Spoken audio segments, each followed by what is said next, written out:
Hi, Piers. Good afternoon. And Hello. thank you for being with us this Pleasure. afternoon. It's a pleasure.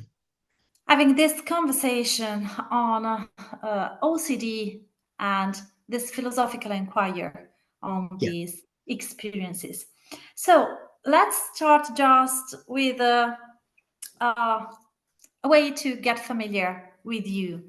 I would like very much you to introduce yourself and explain who you are, what is your occupation, why you are interested in participating to this philosophical inquiry. Okay, thank you. And thank you for inviting me onto this YouTube channel. My name is Piers Benn. I am an academic philosopher, though working part-time in effect at the moment. I've held a variety of academic posts over quite a large number of years, more than I would like to admit to nowadays. I got my first degree in philosophy and French at Oxford University, and then I did a PhD in philosophy and an MPhil and a PhD in philosophy at Birkbeck College, University of London. And my PhD thesis was, oddly enough, on death, human mortality, its nature and significance, with its rather grandiose, pompous title. I don't think I solved anything very much, but I thought I'd better get my sort of midlife crisis over when I was still young and sort out everything there was to know about death then.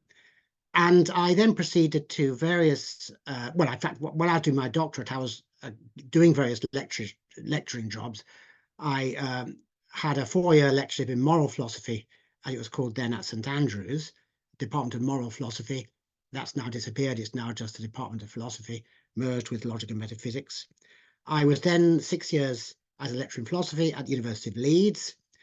I then moved sideways into medical ethics. So I was a lecturer in medical ethics and law, although I know no law, at Imperial College, London. And then for various reasons, I had a kind of career break. And I'm now lecturing at Fordham University, London Centre, mostly to American students studying for a semester in London. My interests are quite eclectic. I wrote an introduction to ethics many years ago. I wrote a book on commitment in 2011. And my latest work's more on questions of philosophical questions about the culture wars, to do with free inquiry, free speech, being friends with opponents, this sort of thing. And that continues to be an interest of mine. I saw your advert for participants on this project because I have an interest in philosophy and psychiatry. I've let it slide for a bit, haven't published in it for quite a long time now, but I've written on psychopathy and a bit on addiction. And I'm interested in philosophical issues arising in that area.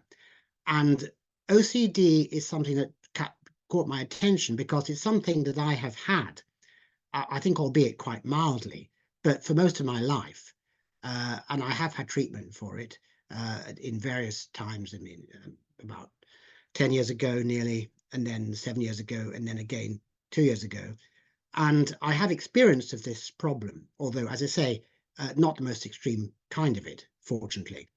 And it connects with interest in philosophy. I don't want to overdo the connection with philosophy because I think one can understand about it philosophically without going into depth into philosophy. But it raises questions about, knowledge, because, many counselors will tell you that the real problem with OCD, it's a doubting disorder. I think the French call it la folie de doute, the doubting madness, when you doubt things that, in a sense, you shouldn't doubt. And that connects with, classical issues that come up in, for example, in Plato and in Aristotle, about whether you can, and to do with connected issues like weakness of will. In what sense does the weak-willed person know that he or she is doing the wrong thing? Or self-deception. How can you deceive yourself?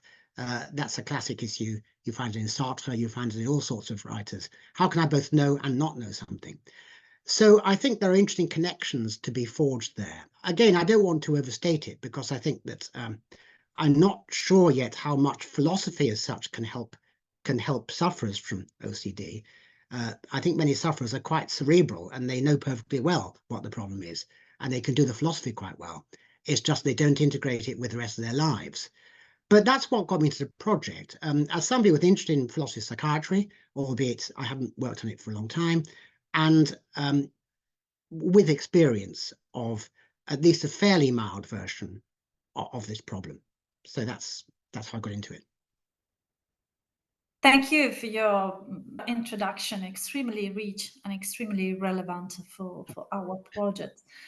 And what would you like to share with us about your previous experiences with OCD?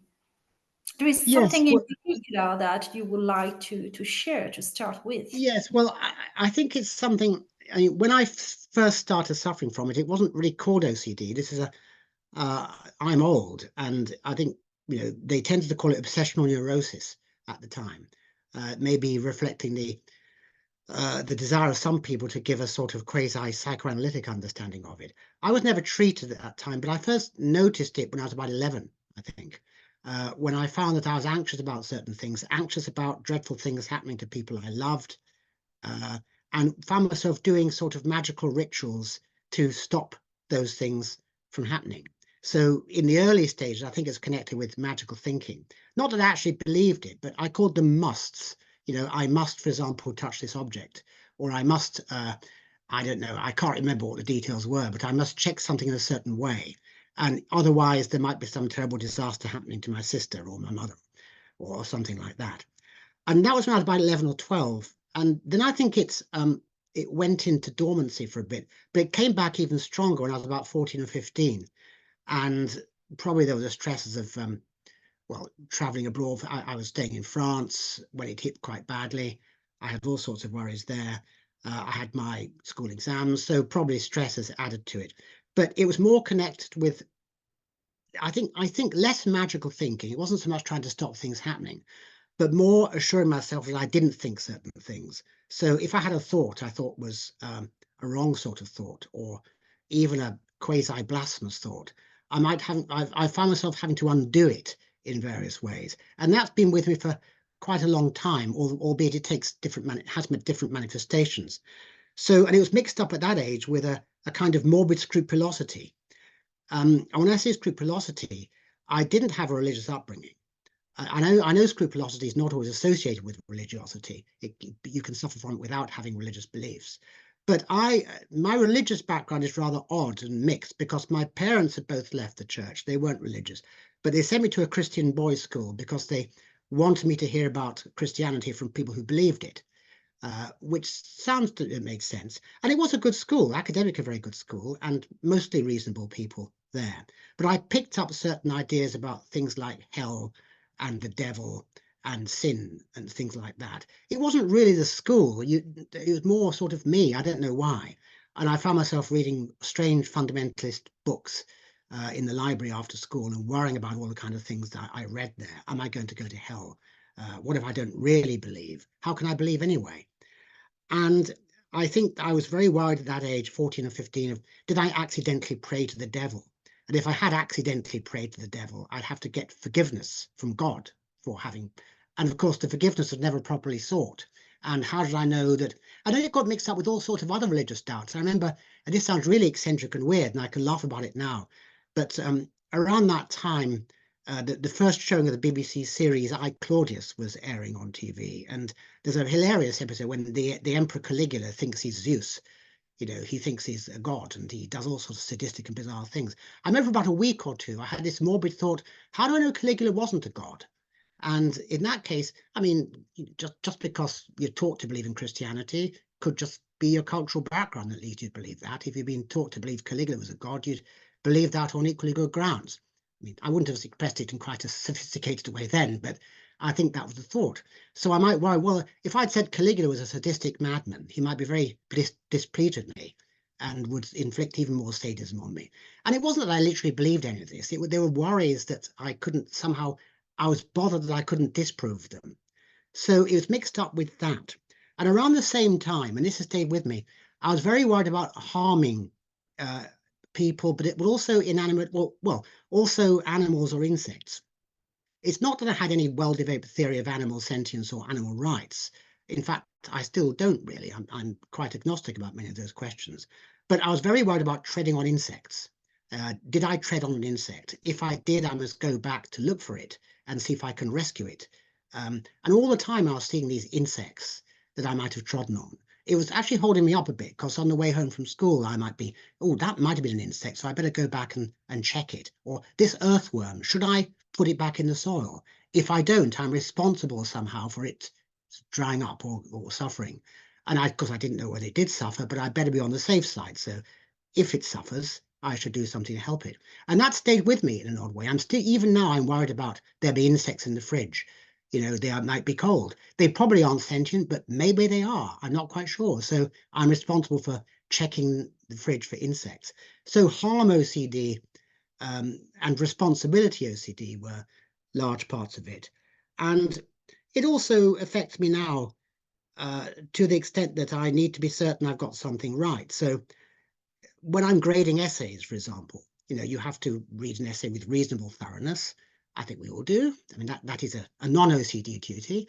But I keep rereading things in case I haven't understood what was said. And I tend to forget what the student has said. Often if it's a very boring or badly written essay, it's particularly difficult. Or if I'm not quite sure of the subject matter myself, this is a trade secret we all have, I think, am I on top of this material?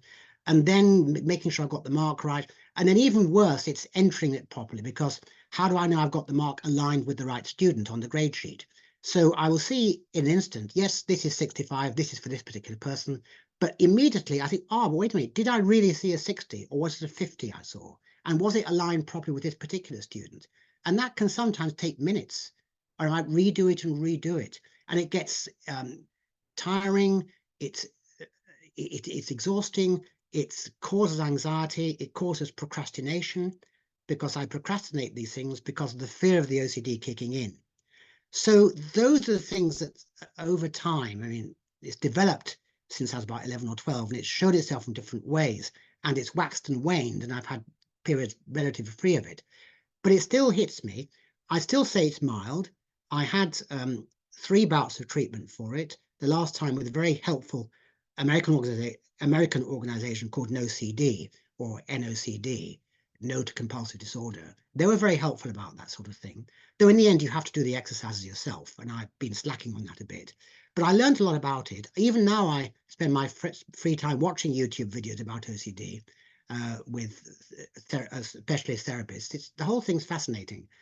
And, I know that it's irrational. I know that the solution to it is exposure and response prevention. That's the general consensus about it. I have had some success with that, but it's easy to relapse.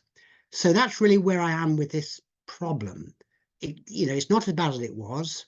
I benefited from treatment, but those are the kind of themes that have come up in my life: checking, responsibility, certainty, scrupulosity, being responsible for harms or possible harms, being responsible for a student's career going wrong because the grade hadn't been entered properly. Those are the kind of things that worry me. A lot to take on there. Thank you. Very rich description of your experience, how it began, yeah, and how they are going. Extremely, yeah, rich. My question is, when you describe your experience with, especially when you were a teenager, yeah, what kind of metaphors would you use of metaphors? Okay, yes, right. Would you pick up to describe your behaviors, to describe your experience? Well, looking back on it now, it's difficult because it's a long time ago. But I suppose the themes that recurred at that age were to do with guilt, sin, responsibility, religion, the devil, the possibility of hell, sex up to a point, those kind of things. And I don't know if any metaphors come to mind, but I suppose I would say that I was permanently doubting things, permanently wanting to know how I could be sure that certain horrific things were not true. I suppose that I was seeing myself as somehow responsible for things that I obviously wasn't responsible for, or if I shared responsibility for them. And I think it was a sort of excessive rationality of a perverse kind was part of it. You know, if nobody else has made sure the lights are switched off properly at the end of school, then I'm the one who realizes they might not have been switched off. So it's my responsibility now to make sure they're all switched off. There's a sort of perverse logic to that. It's a bit like Peter Singer saying that if you know nobody else is giving all their money to the poor, the responsibility is now on you more than on other people to give what you can. And it's not stupid. And I'm drifting from your question a bit about metaphors, but I'm just trying to think back to what I was thinking at the time when I was a teenager, if that helps. Yes, absolutely, absolutely. And did you recall the way you felt when you were a teenager, when you were 11, 13, or 14, Yeah, yeah. your experiences, this behavior? Can you recall the feelings you had? Yes. Anxiety was a lot of it. Guilt, frustration at not being able to be sure of certain things. I mean, I was already developing quite a philosophical mind at that time. So I was beginning very, very embryonically to think philosophically about questions about ethics and religion and those sorts of things. And that was going on at the same time as the compulsive behavior. But I remember particularly when I was about 14, nearly 15, I spent about 2 weeks in France on one of these study exchanges. I was with a French family. And I got on very well. It was a good time, and my French wasn't too bad. But because of the anxiety and stress at being away from home and things like that, I started recalling some weird things we'd learned in a religious education class about Hinduism and the god Shiva. The god Shiva in Hinduism is the god of destruction. So, you better not mess with him. And I thought, well, how do I know that I haven't offended Shiva in some way? It's all this strange stuff about how do I know Caligula wasn't really a god? And I found myself doing all sorts of rituals, strange rituals, to propitiate this god Shiva, of whom I knew nothing and didn't actually believe. It was anxiety. How do I know this isn't true? And how do I know that I'm not going to be in trouble with this supernatural entity? It's not belief, although there's a philosophical question, of course, about what belief is. That's a very difficult. Is it a question of degree? Should we speak more of degrees of belief rather than just believing something with a certain degree of probability? That's quite an interesting issue. But there's a sort of anxiety, and am I responsible? And how do I know something awful isn't going to happen? It was though, yes. And I know that stress and anxiety can make OCD worse. And I think that the stress of being away from home in a French family, most of the time it was fine. And I got on fine. And my French was quite good by that age, so I fitted in. But this was going on at the same time. I think it was anxiety. Yeah, anxiety. Yeah. And did you recall if the people around you, your family members, your friends, your schoolmates, somehow recognize that your behaviors, your experiences, your Yeah. feelings were somehow shaped by this kind of intrusive thinking, intrusive obsession that you had? Yes. Well, I mean, I talked about it with my parents, especially my mother. My mother was very anxious about it. And actually, the ironic thing is that she had some traits of the same kind herself, although it was never called that. I think that she had undiagnosed generalized anxiety disorder, which some people think is quite close to OCD. She made lists. She worried about things. She was excessively worried about safety, and she worried about her health and other people's health. And my father he didn't say much about it.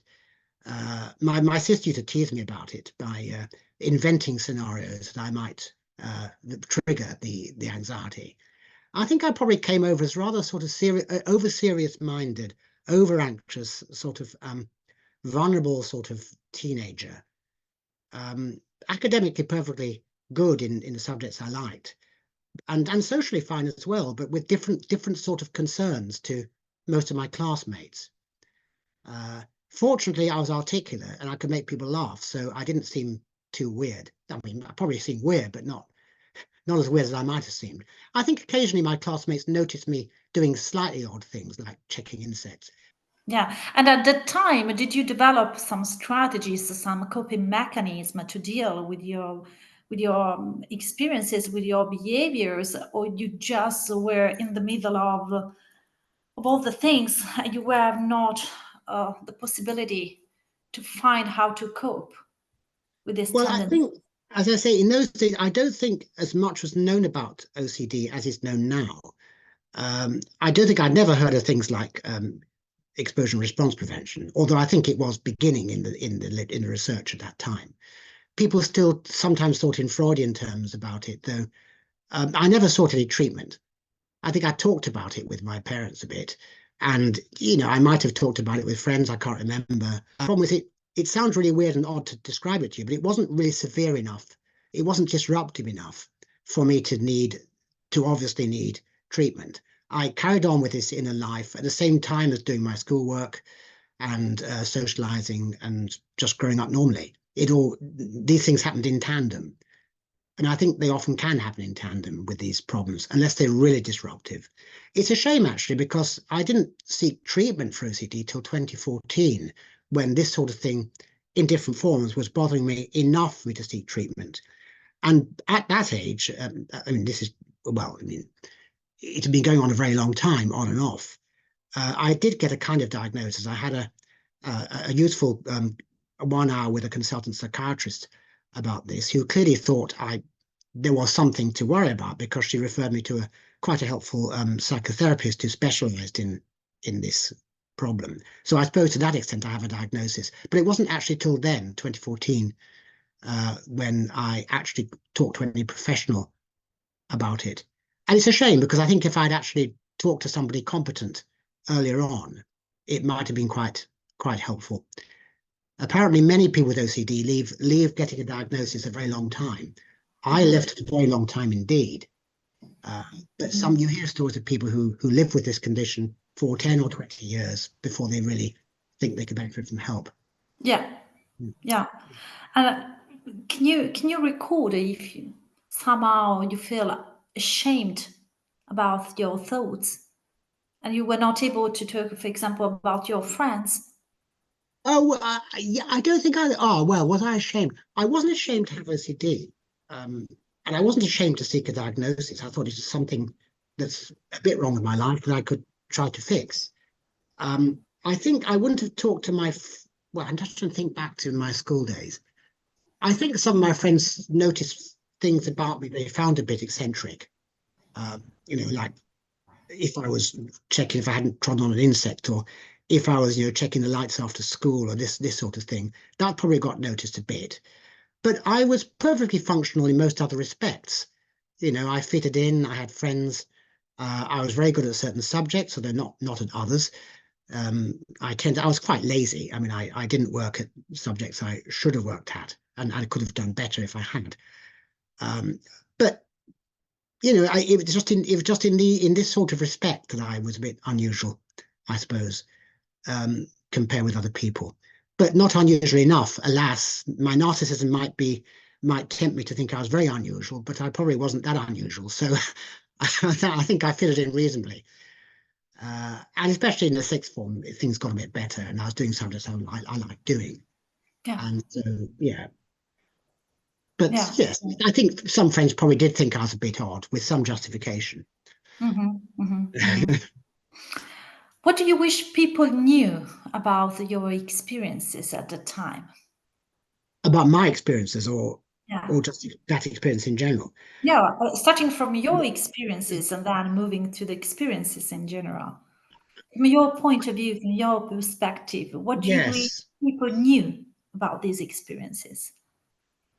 I think if people judged me when I was young for being incomprehensible in some way or being odd, I think it'd be nice if they knew that these things are not, well, they're not psychotic disorders. It doesn't mean you're out of touch with reality. they're not failures of intelligence. They're not failures of, they're not personality disorders. They are quirks that people have, and nobody quite understands why they have them. Still, people don't agree, but they're quirks people have, and that sympathetic understanding, plus a sort of encouragement to get appropriate help, would be the right response if you see somebody suffering in that sort of way. And also, I think, talking about the ideas, because there are real issues in philosophy about knowledge and doubt and God and all these things. You can have those worries philosophically without having OCD, and plenty do.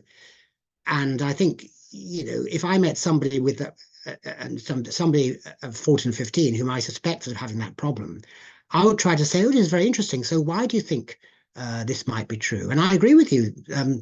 Many things we take for granted are not true. We just believe them because everyone else does. So I think that my strategy would be to say, well, let's begin at least with a sort of philosophical discussion about it. Let's not say that's all there is to it, because there probably is some underlying condition, something that really would be helped if they were put right. But I'd want to look at it holistically. There are real philosophical issues here. Let's not pretend that we can just diagnose them away. We can't do that. But let's also think, well, some people ruminate about philosophical questions, whereas other people, including philosophers, don't ruminate. They focus, and they think carefully, and they read literature, and they examine their own thoughts, but not in such a way that they never reach certainty. And I think if people understand that with OCD, it's not a cognitive or personality failure, it's a kind of dysfunctional approach to certainty that they have. And I think a sympathetic understanding of that would have helped me at that age, I think. But I'm trying to look back, and I've obviously, forgotten a lot and probably misremembered a lot as well. I don't know, maybe I could say more, but I think those are my first thoughts. I see. Just because you open the door of the philosophical dimension of the experiences with OCD, I would like to invite you to dig deeper about some philosophical considerations, some philosophical ponderings that we can share about the OCD. For example, as you know, some researchers have theorized that there is a link between OCD and the fear of dying. What do you think about it? Starting from your personal experience and also your philosophical experience. Yes. Well, as I said before, I wrote my PhD thesis on human mortality. Yeah. And I think that wasn't because I was particularly afraid of death at the time. It's more, I was intrigued by very abstract questions about death that don't interest me so much now. So, there's literally from classical antiquity, Lucretius and Epicurus, who argued against the fear of death, very ingeniously, actually, saying, well, once you're dead, there is no you, and therefore there's no person of whom you can predicate any kind of misfortune. And that argument has a sophistical feel, but it's very difficult to pinpoint the exact fallacy in it. As with so many arguments in philosophy, like the ontological argument for God's existence, most people can see immediately there's got to be something wrong with this, but you can spend decades or centuries putting your finger on what is wrong with it. Now, philosophers like this sort of thing because they like abstract thought, they like puzzles, many of them, they're intrigued by them. I also, to some extent, liked puzzles, not as much as some obsessional academic philosophers do, but I like that. So when I think about death, I was thinking, well, is death the end? But could immortality be worth having? I devoted a chapter to Bernard Williams's argument that it would not be worth having, because I disagreed with him at the time about that. I was intrigued particularly about the first person point of view on death, because there's something very disturbing and vertiginous about trying to contemplate your own future non-existence. And this doesn't disturb people who contemplate their past non-existence. I take it that before I was conceived, I didn't exist. That neither bothers me, nor does it present a puzzle as to how it could have been. There were conscious experiences held by other people. They just weren't my experiences. When it comes to contemplating a permanent, eternal, everlasting extinction of one's first-person perspective, that has a very odd feel. I remember when I was doing my thesis, I read a lot about what Thomas Nagel was writing about that sort of thing. He said he found the thought very weird, always disturbing and baffling. So that's the sort of puzzle about death that got me into doing my thesis on it. Was it connected with my OCD thoughts? OCD was largely connected with the fear of hell, oddly enough. I mean, that was, and that, of course, is much worse than not existing, I think. And it wasn't that I had any religious belief in it, but it came from this scrupulosity stuff that I picked up in my, reading fundamentalist books in the library after school. What if there is a hell? And there are some philosophers, very, very leading philosophers, who believe in it very literally. I mean, even now, I can't read the works of people like Peter Geach or Elizabeth Anscombe without this worry, because they believed in that very literally indeed. I mean, Geach has a book called Providence and Evil, in which he says almost gloatingly, when I say hell's not unjust, I don't mean it's not terrible, for it is very terrible indeed. And this is the teaching of the Catholic Church.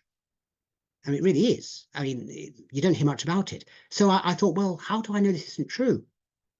And it's difficult not to think about that seriously and remember that serious philosophers do believe this and not be a bit disturbed by it. But I'm not disturbed most of the time. And it has to be recognized that there's no CD version of that worry. So that was about death. I think somehow you see this link between a kind of obsession and the fear of dying. Do you think that there is a possible link? Yes, sorry, to get back to your question, I probably strayed off it. I fear the death of people I love. I do have a slight anxiety. People I love could be killed in a car crash tomorrow. It's unlikely, but we have to live with that. And I think the best advice from therapists about dealing with that sort of uncertainty is, well, there is no way of being certain that terrible disasters will not happen. We have to live in that world. We do live in that world. You have to tolerate uncertainty. And that's really the key to recovery, toleration of uncertainty. But when it comes to the fear of death, quite apart from OCD, you can fear death in the sense that for the obvious reasons, you enjoy your life is going mostly well, you're having loving relationships, you're being fulfilled, and that's going to be taken away from you. And almost certainly, you're never going to know that you ever existed. Once you've died, you've lost your memory. And that's what I found particularly intriguing when I wrote my thesis. This is what people often don't latch onto. There's a terrifying passage in George Orwell's 1984 when O'Brien says to Winston, understand that you're going to be erased from the past as well as the future. You will never have existed. And it strikes me that that's exactly what it's like from a first-person perspective when you die, assuming there's no consciousness or survival of death. It is going to be for me as if there never had been such a person as me. And when someone close to you has died, almost the moment after they've died, if there is such a moment, all their memory of themselves and you has gone. And you're at a funeral looking at this box with an object in it, and the focus of attention at the funeral is the very person who has no knowledge whatsoever of what it's about. Now, it's a life after death. That's not true, but I think it's very unlikely there is a life after death. So that's what you're just stuck with. There's no real paradox about it. We can manufacture paradoxes. I think Heidegger tries to manufacture paradoxes about, and all sorts of people in that tradition try to say it's somehow inconceivable.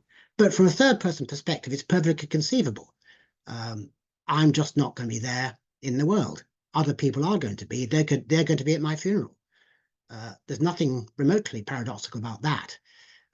It's when you try to project a first-person point of view into that and imagine your own funeral. Well, you can imagine your own funeral. You can imagine what it's going to be like for those there. It's just that what you have to factor out of it is that you're going to have any awareness of it yourself. You're not, or on the assumption I'm making anyway. That is vertiginous. It's dizzying. It's not a real philosophical problem.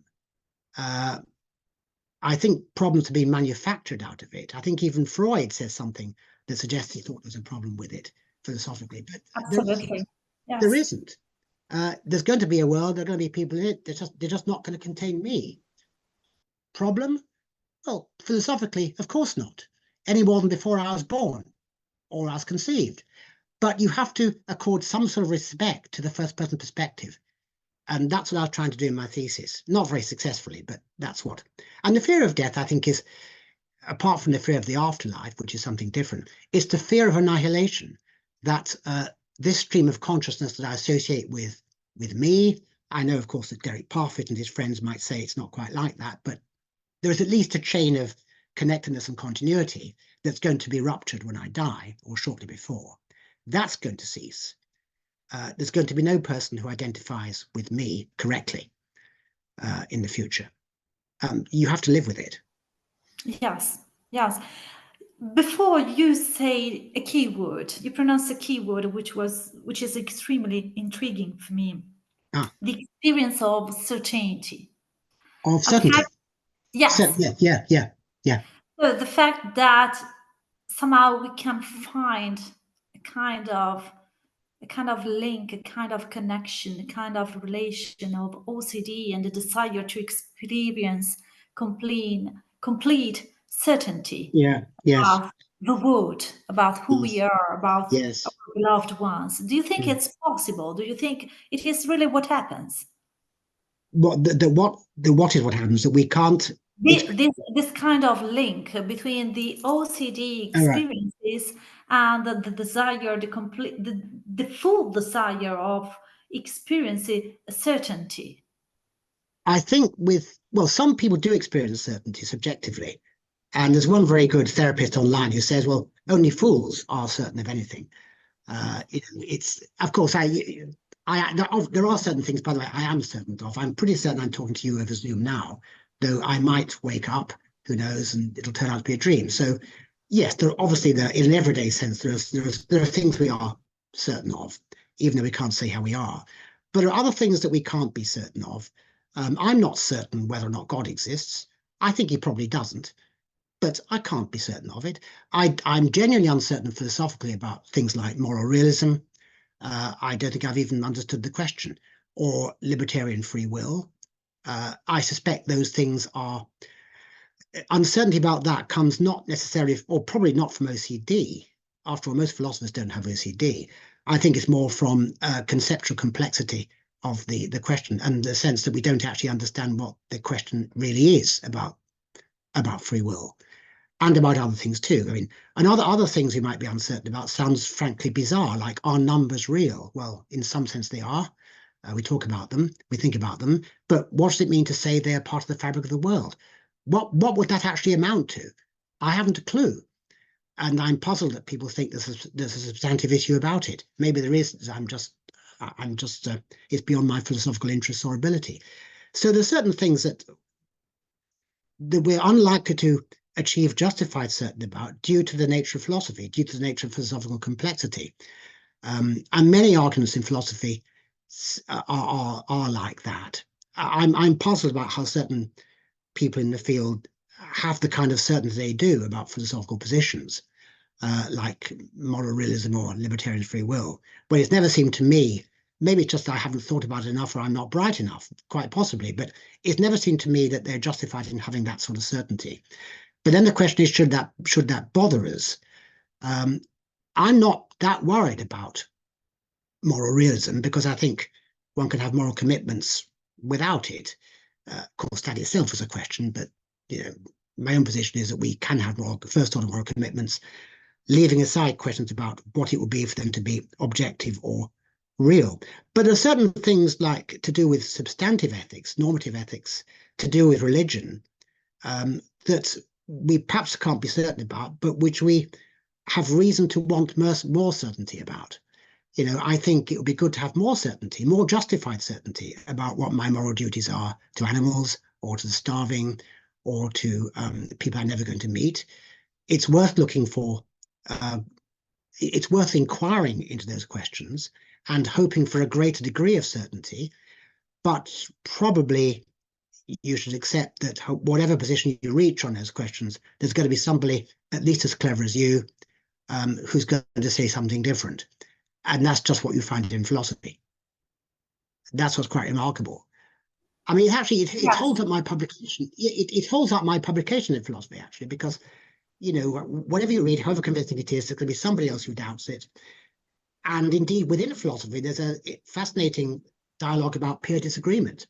What should you do? How should you react if you discover that your epistemic peers or your doxastic peers think something differently to you? I was doing some research into that about 10 years ago when I was trying to work on certain issues of philosophy of religion. I'm still not sure what the answer is to it, but I'm inclined to say that we should be conciliatory up to a point, recognize that one is fallible, but it shouldn't lead you to paralysis about forming opinions. I can form opinions with a greater or lesser degree of certainty. I'm never going to reach complete certainty, and it's probably unhelpful for me to try to reach that complete certainty, because I won't. It's a rather convoluted answer, but that's a really stream of good consciousness. point. Yes, that's really good point. Philosophically speaking, that's really good point. Yeah. And I would like just to stay on this because it opens up. I see many layers of possibility to engage with this link between OCD and certainty. And because of this, I would like to ask you, philosophically speaking, do you see a positive value of this experience and the way they shaped the way you think, they shape the way you do philosophy, the way you write your books, the way you teach philosophy classes? Interesting. I'm not sure, but there's probably a positive and a negative input. The positive input is that I think, when I was in my late teens, what got me into philosophy in the first place was to some extent the sort of questions and worries I'd had arising from OCD, arising from questions about certainty, questions about morality, religion, those sort of things. And I think that because I had OCD and a philosophical mind, I was impelled to approach those worries philosophically. Do we have any good reason to think God does exist? Do we have any good reason to think that people should be punished for their misdeeds? All these kind of things. And I think those can be pursued philosophically, whether you have OCD or not. And I think most philosophers don't have OCD, and they still pursue those questions profitably. So I think that there can be a positive impact. I think that doing philosophy, understanding particularly questions in epistemology, can help people understand the OCD mind, while understanding that the OCD mind has gone into overdrive and is in some very dysfunctional directions. Because, of course, if somebody says, how do I know that somebody I love will not die of cancer within a year? To say, well, why worry about that? You can't affect it by worrying, or she probably won't die because look at the statistics. That may be true, but it's not helpful, because there are certain things we rightly care about, and we really can't be certain that those things that we care about will go the way we want them to. We really can't be. And I think to sympathize with philosophical doubt about those things is to sympathize with reality. There's certain things is to take a realistic view of things. To be realistic is to accept that all sorts of things you care about may disappear at any time. And we're pretty lucky that for most of us in where we live, they haven't happened. If you're living somewhere else in the world, if you're living in Gaza now, for example, tomorrow your whole family could be killed. And that's been the reality of the human condition for most of the time we've been around.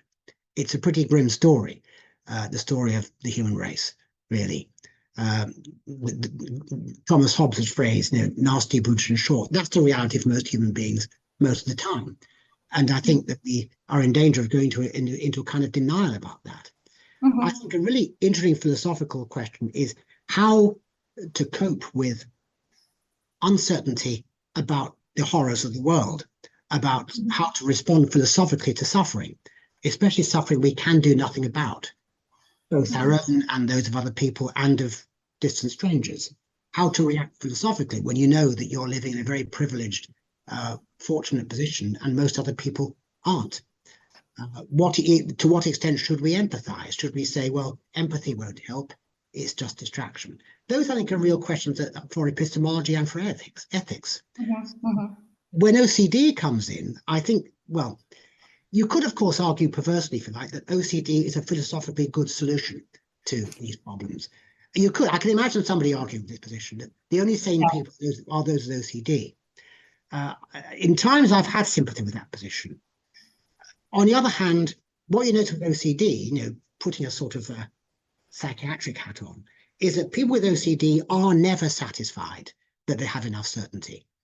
What I repeatedly got from watching counseling videos and talking with therapists is that there's no point reassuring somebody with OCD that something awful won't happen, because even if they believe the reassurance for an hour or a day, very soon they're going to become doubtful again. And that will always happen, however much reassurance you give them. So the only thing you can do, and this I think is compatible both with good philosophy and with good therapy, is to learn to live with uncertainty. And the question is, what does it mean to live with uncertainty? What is the right way to live with uncertainty? There's a philosophical question for you. What is the right way to live with uncertainty, given that we have to? Yes, that's true. That's true. This is the very last question of every philosophical enterprise.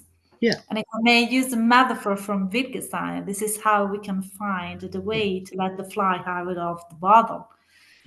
And it's extremely difficult to find a good question to this very last question of the philosophical enterprise. Yeah.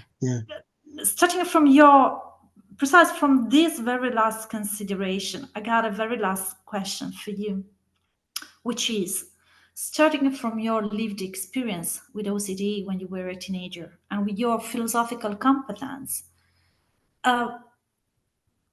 what kind of advice would you provide to mental health professionals when they meet people with the OCD? Well, I can't claim the expertise that they have about treating it, and they've done the research, they've had the patients, so I wouldn't advise how they should be doing their own jobs. What I might advise a mental health professional with an interest in philosophy, I know there is a group. I once organized a conference actually for psychiatrists who belong to a philosophy group. I'd say, well, some psychiatric questions really are philosophical in the sense they're not empirical. They require a certain amount of conceptual flexibility, a certain sort of open-mindedness, a willingness to question your own assumptions.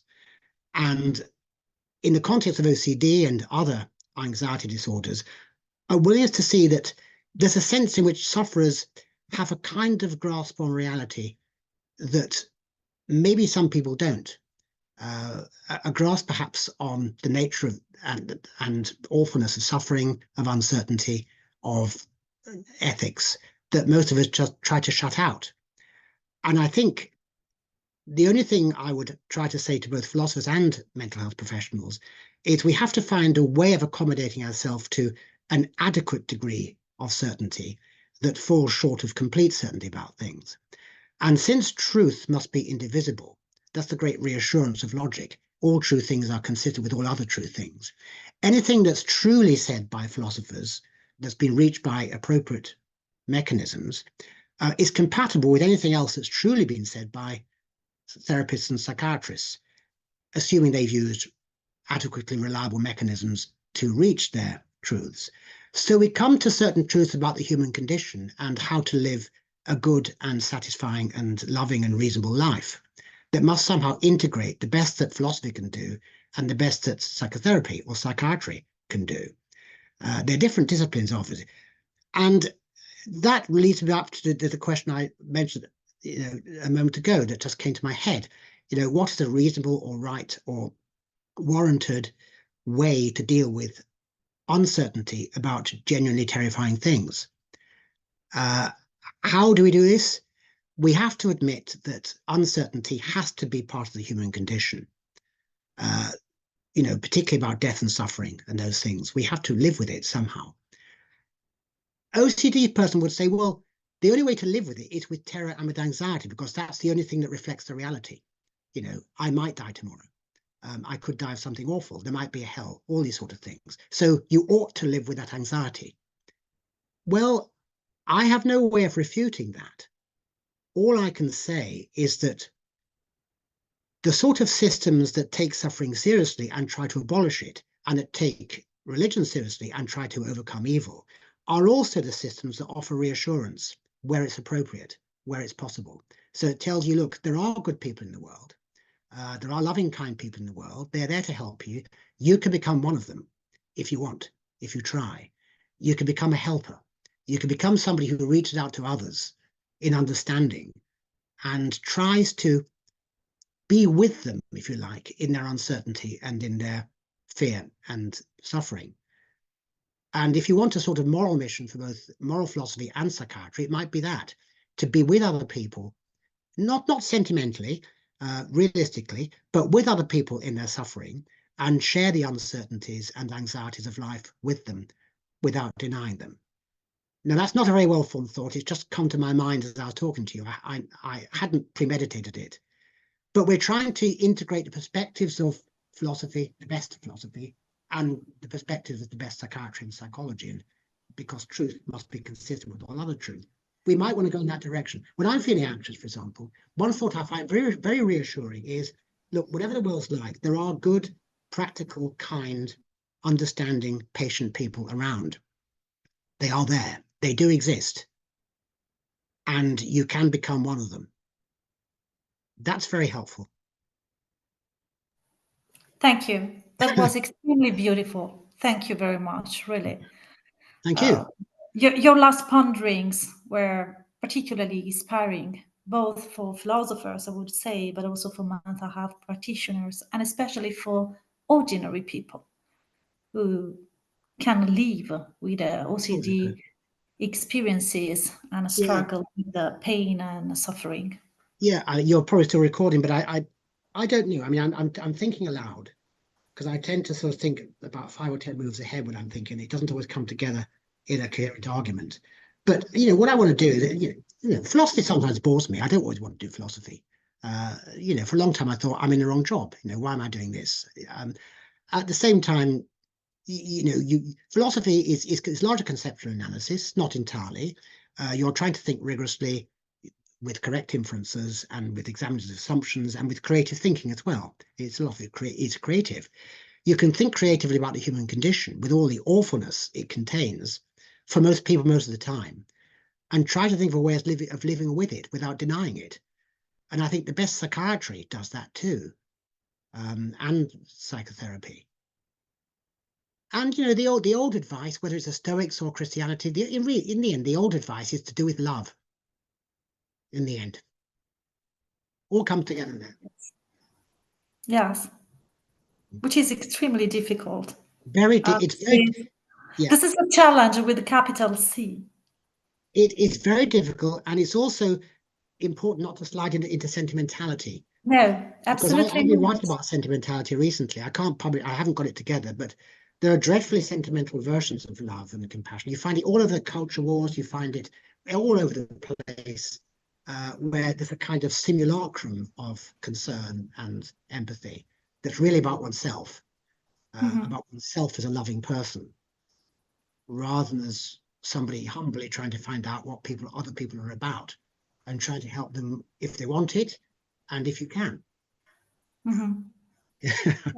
Yeah, you're right. Thank you very much for your ponderings. Thanks. Yeah.